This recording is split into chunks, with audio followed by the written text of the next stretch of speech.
The first time anyone really noticed him, he was just a quiet figure curled near platform 3 of the Maple Ridge train station. A lean, golden-brown dog with watchful eyes that scanned every arriving train. No collar, no tag, just a faded red scarf around his neck and a heart full of silent patience. Most folks figured he was a stray, maybe abandoned or lost. But he wasn't begging for food. He wasn't barking. He wasn't even interested in chasing the pigeons that flapped near the tracks. He was waiting. For someone. Every single day. At first, the station workers thought he'd leave eventually. But when days turned into weeks, and weeks into months, it became impossible to ignore him. People started calling him Charlie. One of the older conductors swore the dog had been there for as long as he could remember, showing up with the morning train, settling by the bench, and leaving only when the sun dipped behind the hills.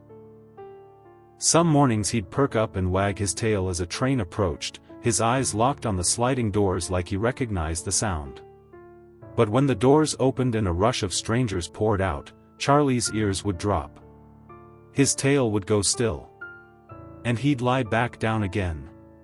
Soon, Charlie became more than just a fixture. He became a legend. Local kids would stop by just to pet him. Commuters started bringing treats. A small water bowl appeared next to the platform. Then a makeshift doghouse made from an old produce crate. People told stories, some sweet, some heartbreaking. Maybe his owner died in a crash. Maybe he got left behind by mistake. Maybe he's just too loyal to forget. Nobody knew for sure. And as the years ticked by, the story of Charlie became something sacred, proof that love, even in its quietest form, could stand the test of time. But it wasn't just the town that noticed. Tourists started coming, snapping photos. Reporters wrote short features. A few rescue groups tried to take Charlie in, but he wouldn't budge. If anyone tried to lead him away from the station, he'd pull toward the tracks, barking, panicking, yanking at his leash until they let go. It was like he had a job, and he wasn't going to quit. Then one cold October morning, everything changed. The sky was gray. The trains were running late. And Charlie, usually calm, always composed, wasn't lying by his bench. He was pacing, barking wildly, running back and forth across the platform. People stopped and stared.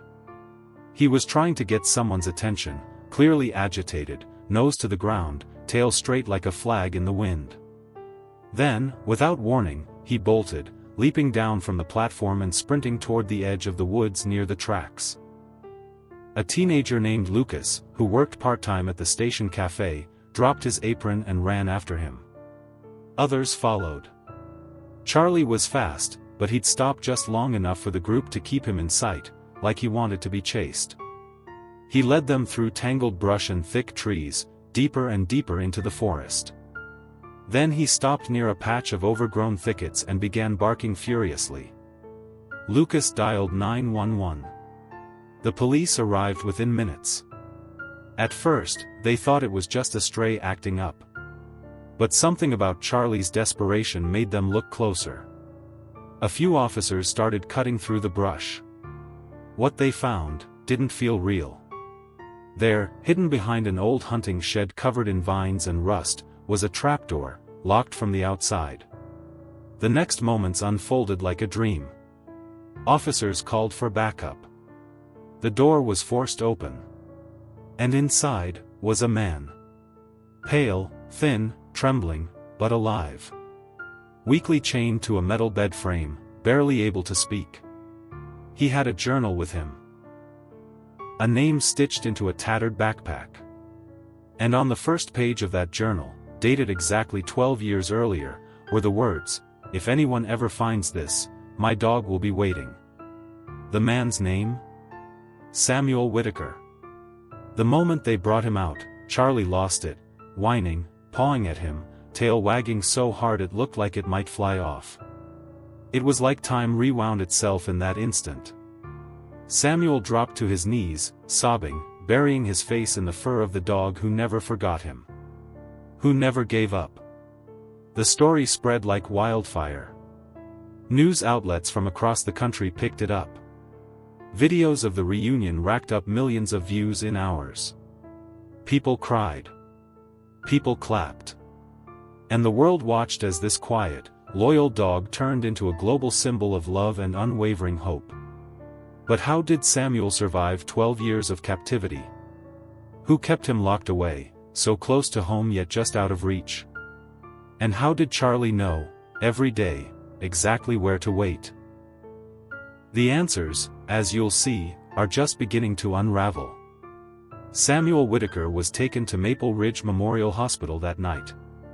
The doctor said he was severely malnourished, dehydrated, and had old fractures that healed without proper treatment. He barely spoke, and when he did, his voice cracked like someone who hadn't used it in years. But the one thing he kept asking for, over and over, was Charlie. The dog had never left the ambulance's side, his paws tapping nervously on the pavement outside the ER entrance. And when Samuel finally opened his eyes the next morning, Charlie was right there, curled by his bed like nothing had changed in 12 long years. People had 1,000 questions, but Samuel didn't have answers right away. What he did manage to say came out in broken pieces. He'd gone missing on October 19, 12 years ago, the exact same day Charlie first showed up at the train station. He'd been on his way to meet a friend for a short weekend hiking trip. That was the last time anyone saw him. His car was found parked at a small trailhead a few miles from the station, and after weeks of searching, the case went cold. Police assumed he'd fallen into the river or gotten lost in the woods. Eventually, people moved on. But Charlie didn't.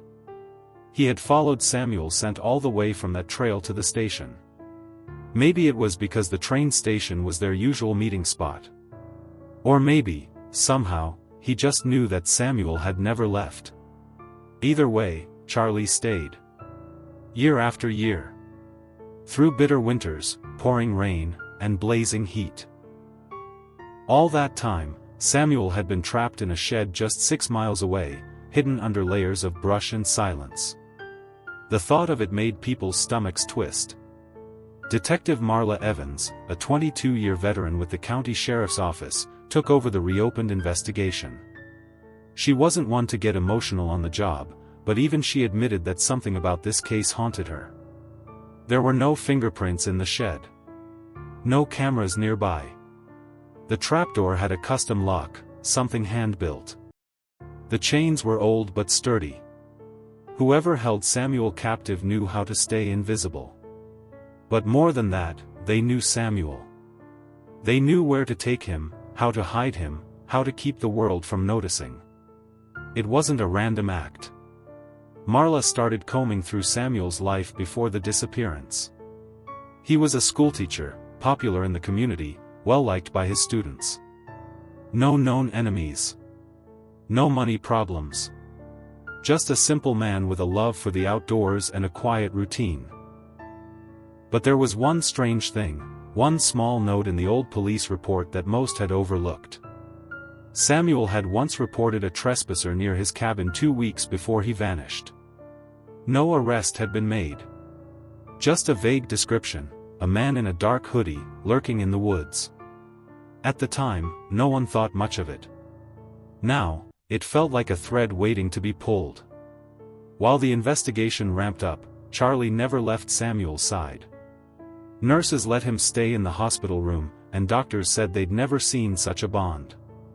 Samuel would wake up in the middle of the night, sweat on his brow, gasping for breath, and Charlie would be there instantly, licking his hand, pressing his body against him. The dog had become more than a pet. He was a lifeline.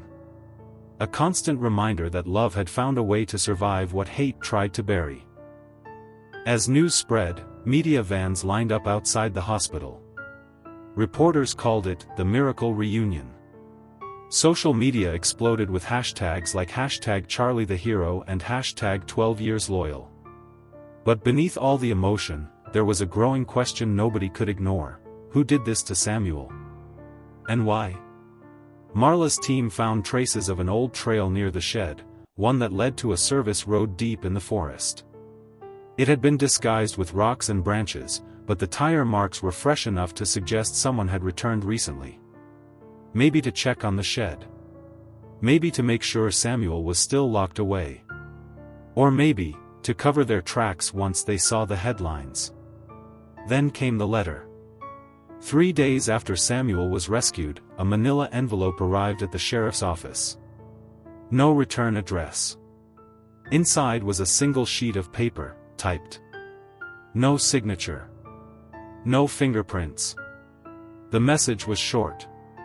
You shouldn't have followed the dog. Marla's hands trembled as she read it. This wasn't over. Whoever did this wasn't done. And now, they were watching. Meanwhile, Samuel began to talk more.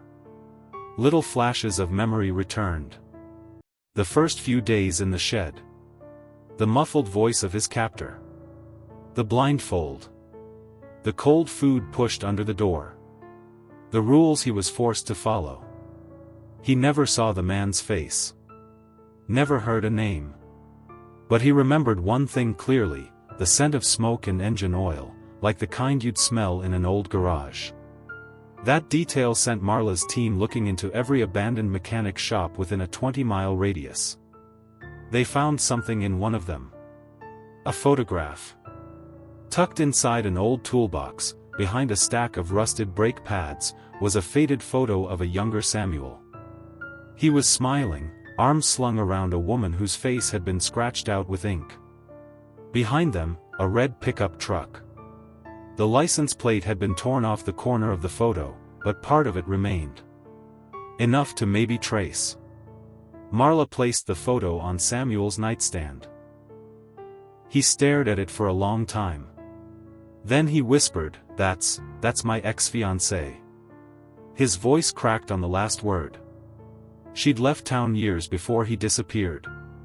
No one had heard from her since. People had assumed it was just heartbreak. But now, that assumption didn't feel so safe anymore. And Charlie? He sat at the foot of the bed, watching, listening, his eyes filled with something no one else could fully understand. Because maybe, just maybe, Charlie knew all along who they were looking for. Detective Marla Evans sat in her car long after the hospital visit, the photo of Samuel and the woman still resting on the passenger seat. The inked-out face haunted her. Something about the way the picture was scratched, angry, deliberate, felt deeply personal. Not random. Not just some old flame. Whoever had held Samuel captive all those years had known him, and hated him, or maybe, loved him once. The blurred line between the two felt more dangerous than ever.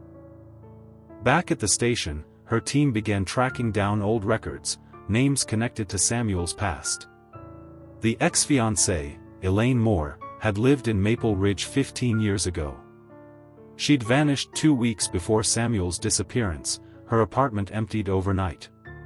No forwarding address, no goodbye letter, not even a missing person report. It was like she had blinked out of existence. Marla's gut told her it wasn't coincidence. Meanwhile, Samuel was recovering slowly. Physically, he was gaining strength. But mentally, the damage ran deeper. At night, nurses heard him talking in his sleep, mumbling broken phrases. "Don't lock the door," he whispered once. Another night, he jolted awake, grabbing for Charlie and crying, "I can't hear the train anymore." The sound of those passing trains had been the only connection to the world outside. A reminder that something was still moving, even while his life stood still. The media attention didn't help. News vans camped outside the hospital lawn. Reporters offered money for interviews. A documentary team reached out with a 6-figure deal. But Samuel said nothing. He didn't want fame. He just wanted answers, and peace. For him, every headline that said, "Miracle Reunion," felt like salt in a wound. People celebrated Charlie, and rightfully so, but Samuel couldn't help feeling like he had come back into a world that had forgotten him. Moved on without him. And in many ways, it had. His parents had passed away years earlier. His former house had been sold. His old teaching position was filled. Students he once taught were now grown adults, scattered across the country. And Elaine? No one even knew if she was alive. The only familiar thing left was Charlie, and the questions. That's when an anonymous tip came in. A woman called the sheriff's office late one night, refused to give her name. She claimed she saw someone dragging a dog crate into the woods the week Samuel disappeared. She said she didn't come forward back then because nobody listens to girls who live in trailers. But now, after hearing about the case on the news, she couldn't stay quiet. Her voice shook on the recording. The man had a burned scar on his neck, she said. I remember because it looked like melted plastic. That changed everything. Detective Evans narrowed the suspect list down to one man, Victor Harlan. He used to date Elaine. He was quiet, kept to himself, and had worked in an auto body shop on the edge of town. Fired after an altercation with a coworker. Rumor was, he had a violent temper and an obsession with control. He also owned a red pickup truck, the same make and model seen in the torn photograph. When officers went to his old property, they found the garage burnt down. No forwarding address. No known relatives. Just ashes and an empty foundation. But neighbors remembered something. One woman recalled hearing dogs barking deep in the woods late at night. Another said Victor always carried a chain in his truck. He wasn't right, she added. Always mumbling about betrayal. About her choosing someone else. The possibility hit Marla like a wave. What if Victor had found out about Elaine's past with Samuel? What if jealousy turned into rage, and rage into a plan? Maybe Victor had followed Samuel into the woods that day. Maybe he'd waited for the right moment, then struck. And maybe Elaine had seen it, and vanished out of fear. But there was more. Forensics from the photo revealed a faint fingerprint on the back. Partial, but enough for a possible match. While the lab worked on that, Marla followed another trail. She dug into Victor's phone records from years ago. One number kept showing up, registered to a burner phone, last pinged 2 towns over. It hadn't been used in over a decade. Until 3 days after Samuel's rescue, when it briefly came alive again. One text was sent. 4 words. He's not supposed to. The number went dead immediately after. The message sent a chill through the entire department. It confirmed 2 things. First, someone had been watching. Second, there was more to this story than just a jealous man and a hidden shed.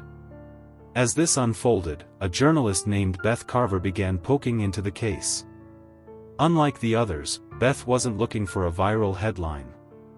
She had covered missing person cases for years and had lost a sister to a similar fate. She approached Samuel with care, offering not a spotlight, but a platform, should he ever want it. Slowly, Samuel started talking to her. Just bits.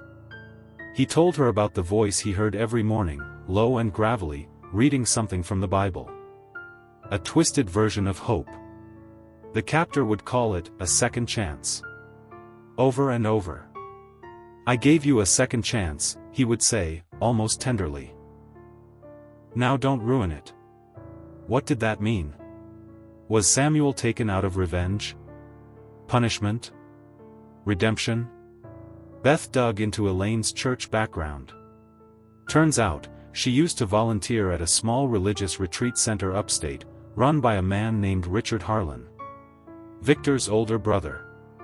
The center was shut down years ago after complaints of abuse, manipulation, and control.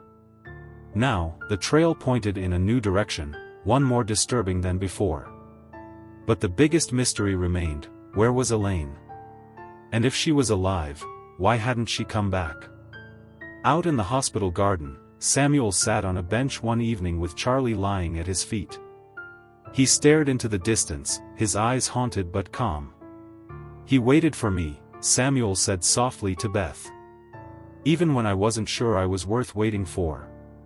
And somewhere in the distance, another figure was watching. Waiting too. A cold wind cut through the trees the morning Detective Marla Evans received the lab results. The partial fingerprint found on the back of the photo was a match, Victor Harlan. But that wasn't the part that made her pulse quicken. The report also indicated traces of blood under the photo's torn corner. Dried, old, barely enough for DNA, but it wasn't Samuel's. It belonged to a woman, Elaine Moore. Somewhere, deep in her gut, Marla had feared this. That Elaine hadn't just disappeared out of fear. That maybe she'd never left the woods at all. But how could one man pull this off alone? Build a hidden prison, control someone for over a decade, cover every trail, and now still be watching? Marla pushed harder.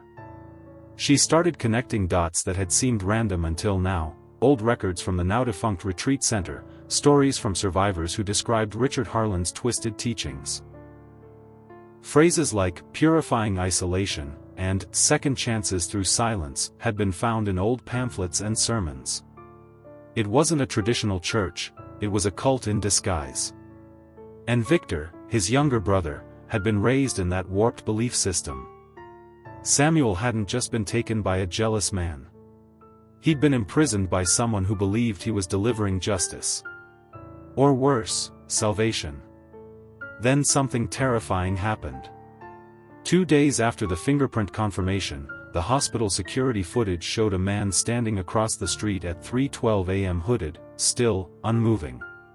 He didn't try to come inside. He just watched. When security went out to investigate, he was gone.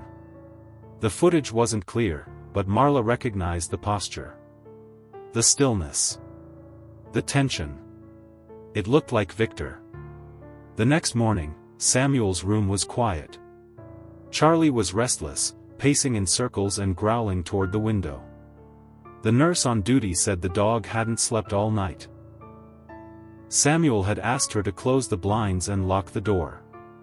"He's coming," he whispered. "I can feel it."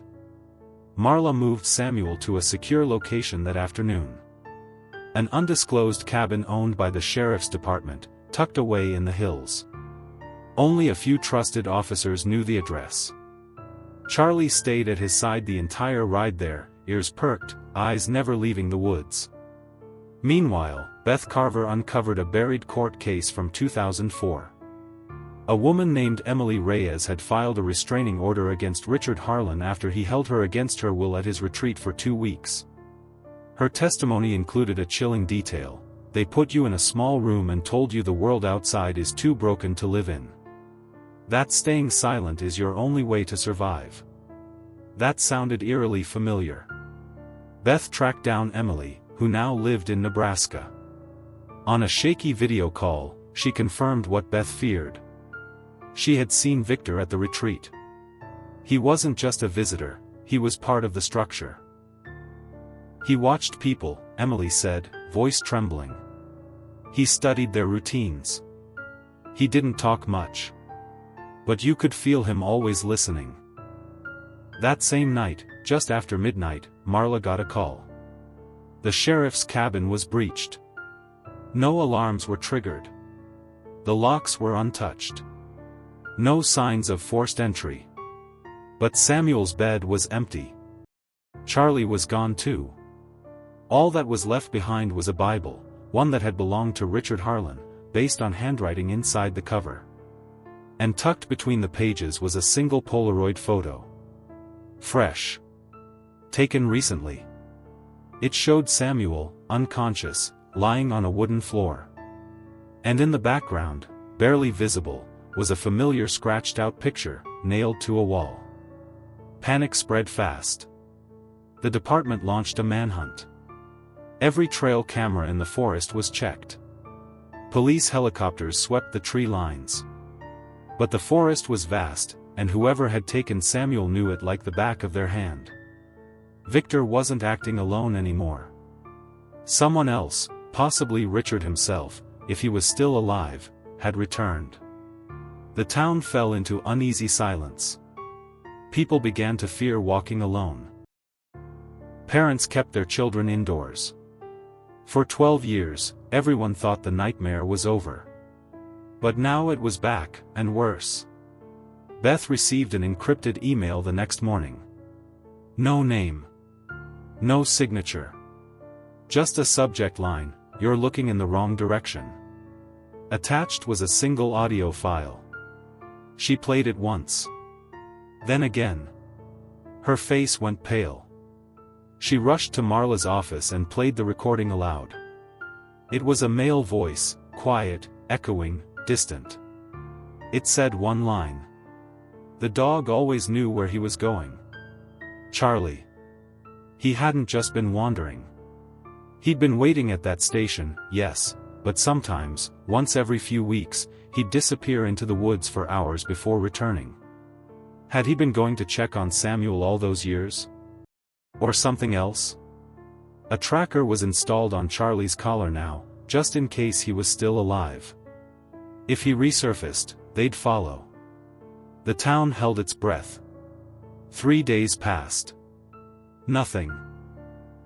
Then, at dawn on the 4th day, a ranger spotted movement along a ridge 6 miles from the old shed site. A dog.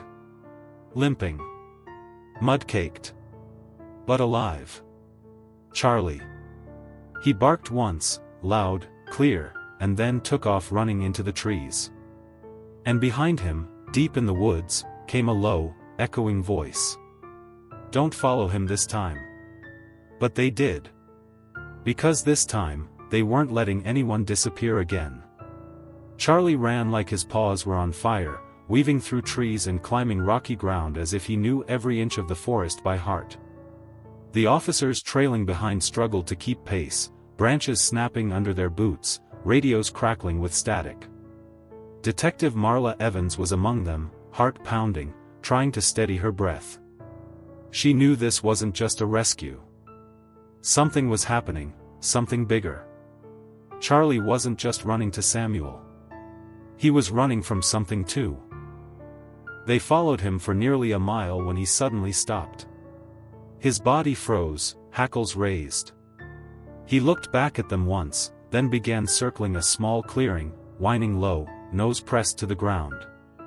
Marla stepped forward and saw what had stopped him. A piece of cloth. Torn. Blood-stained. Buried shallowly in the dirt, as if someone had dropped it in a rush. It was a woman's scarf. Forensics would later confirm it had Elaine Moore's DNA on it. But they didn't have time to dwell. From deeper in the woods, a distant sound cut through the quiet, metal striking metal. Rhythmic. Cold. Like a gate being closed over and over. The team advanced cautiously.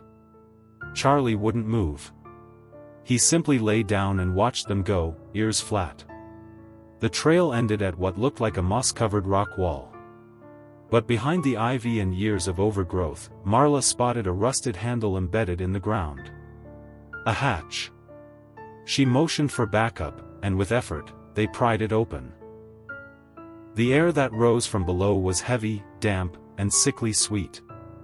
A basement, built under the forest floor. They descended. Inside was a concrete bunker, barely lit by a single battery-powered bulb. The smell was unbearable, mold, decay, and something metallic. Along the walls were tools, canned food, rope. And in the center of the room, was a camera. Still recording. No one was in sight.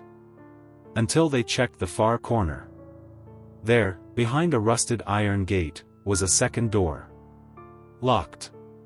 Reinforced. They broke it open. What they found inside would make national headlines in days to come. A second cell. Smaller than the one Samuel had been kept in. No bed. Just a mat. Chains bolted to the wall.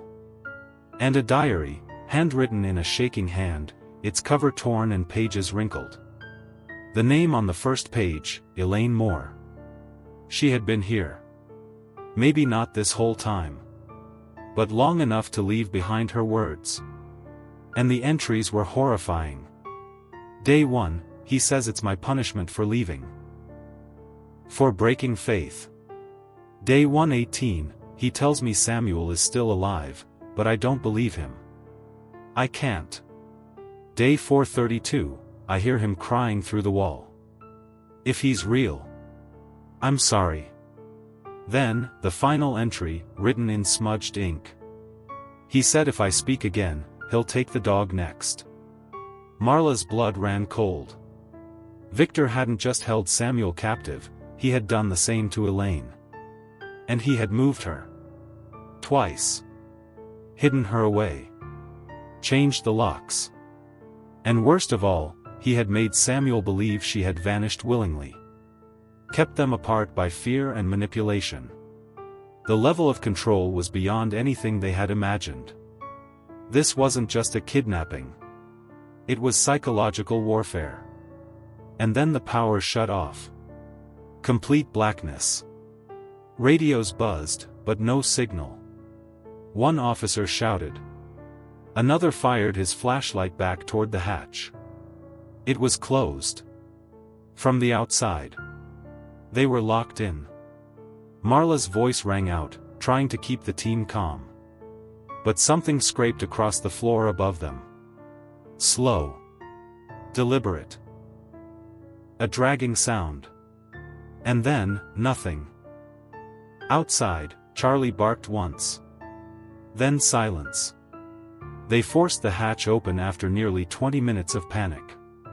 When they climbed out, the clearing was empty. But in the center stood a small, hand-carved wooden sign. It read, "You took him from me. Now I take her." They thought it was about Samuel. But it wasn't. Back at the temporary hospital, Beth Carver was gone. She'd vanished during her evening walk, just minutes before officers were sent to check in. Her purse was still by the bench. Her notes and laptop were untouched. But a single piece of paper was left behind. It said, "She asked too many questions." Now, it wasn't just about rescuing Samuel or finding Elaine. The person they were hunting was still out there, and he had taken someone new. Beth had gotten too close. She had traced the spiritual abuse angle, uncovered the cult's roots, and gotten within inches of exposing the truth behind the Harlan brothers' twisted ideology. And now she was missing. That night, Charlie returned to the station. Alone. He was carrying something in his mouth. Beth's shoe. Torn. Muddy. And next to it, tucked into the laces, was a USB drive wrapped in wax paper. When the officers plugged it into a secure laptop, a folder opened with one name, Second Chance Doctrine. Inside were files. Sermons. Videos. Secret meeting notes. And a list of names, victims, followers, locations. It was bigger than anyone thought. This wasn't just about Samuel anymore. It wasn't even just about Victor. This was a network. And someone, somewhere, was still pulling the strings. The hunt had just begun. It all came to a head 3 nights later. The investigation team, using the files Beth had uncovered and the coordinates embedded in the hidden metadata on the USB, triangulated what appeared to be an old shelter site. Not far from the river that ran through the farthest edge of Ash Grove Forest, the location was once used by survivalist groups 2 decades ago. It had long since been erased from county maps. It wasn't on any ranger patrol routes. But one detail stood out, a narrow underground storm shelter carved beneath the roots of a massive fallen oak tree. If Victor had returned to old ground, this would be it. At first light, a full tactical team moved in. Charlie led them, pacing silently as if drawn by something stronger than instinct. The trail was fresh. Bark had been scraped off nearby trees, and boot prints were visible in the mud, overlapping one another, some larger, others small and familiar. They knew Beth had been brought this way. Marla crouched near the tree's base and pressed her hand to the wood. It was warm. The trapdoor was hidden beneath a rug of leaves and mud. They opened it slowly, expecting resistance. But there was none. No alarms. No locks. Just steps leading into the dark. Inside, the air was damp and sour, heavy with the scent of earth and gasoline. They crept deeper, flashlights slicing through the dark. The silence felt loaded. Then, from the shadows, a voice whispered, "He's gone." It was Beth. She was bruised but alive, tied to a support beam. Her lips were cracked, eyes wild with fear. She kept repeating it, "He's gone. He left me. He took him." They untied her quickly and tried to steady her breathing. "Who?" Marla asked. "Who did he take?" Beth looked up, eyes glassy. "Samuel." In the farthest chamber of the bunker, they found signs of struggle, drag marks, broken chains, a splintered chair leg. A message was scrawled on the concrete in black paint, "The world doesn't deserve him." The team raced outside. And that's when they saw it, footprints in the mud leading to the river's edge. And beside them, more paw prints. Charlie darted forward and barked desperately, circling the riverbank. Then they heard it. A cough.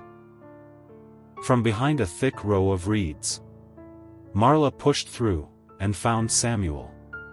Wet, cold, disoriented, but alive. Victor had tried to escape with him by water, but something had gone wrong. A cracked canoe, floating downstream, was discovered miles away. Inside it, a jacket. A knife. And a blood trail that ended near a series of jagged rocks. The search went on for days, but Victor's body was never recovered. Some say the current took him. Others say he escaped into another pocket of the forest, ready to rebuild his madness. But one thing was certain, his grip on Samuel, on the town, on everything, was finally broken. Samuel was taken back to the hospital, where he stayed under 24-hour care. His mind was fragile, but his eyes were clearer now. He asked for Charlie constantly, keeping the dog close to his side, sometimes falling asleep with his hand resting on the dog's head. He didn't say much about what had happened in those final hours with Victor. But Beth, now safe, said she believed Samuel had convinced him to let go, through compassion, not fear. That in the end, Victor couldn't destroy what he had once claimed to love. Elaine's diary was placed into the hands of her parents.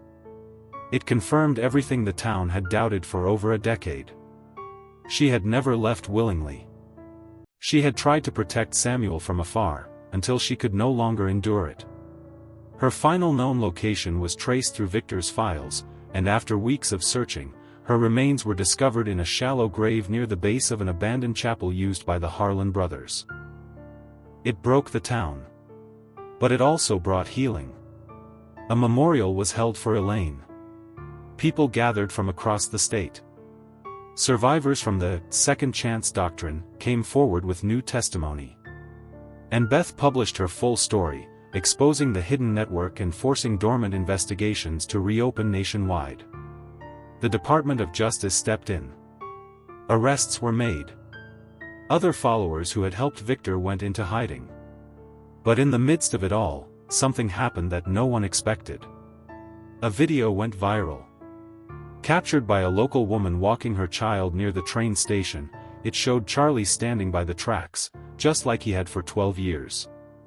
But this time, he wasn't alone.